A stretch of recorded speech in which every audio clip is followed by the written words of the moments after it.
verse 24. But Thomas, one of the 12, called Didymus, was not with them when Jesus came. The other disciples therefore said unto him, We have seen the Lord.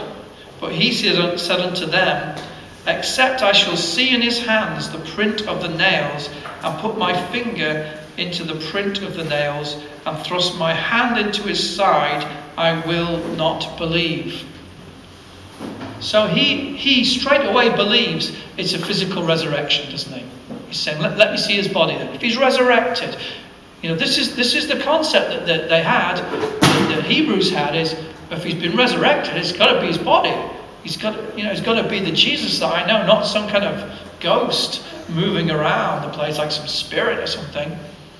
He said, I want to see his body.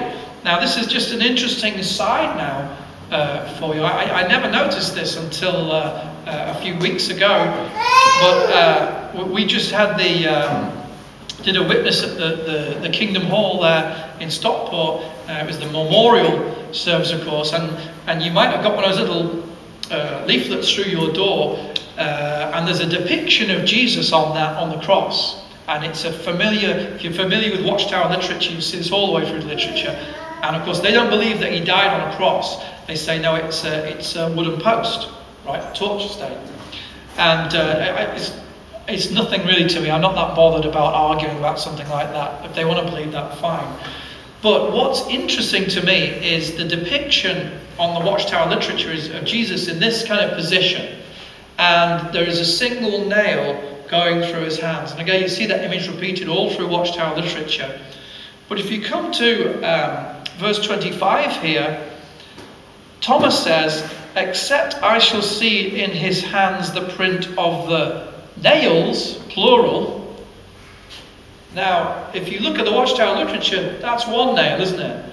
But he says nails. And what's further interesting, if you look at the New World Translation, it also says nails, plural. So that's just an interesting aside. Would it not be one nail, if that's a correct depiction? And also, just on that same note, Matthew 27:37 talks about, and Matthew read a little bit about it, about how the sign was put that says Jesus, the King of the Jews. Matthew 27:37 says that it was put over his head. Well, if he was in this position, would it not say over his hands? But anyway, just two little thoughts you can put in that box of Watchtower questions if you're watching this video in your JW. Just two interesting things to think about.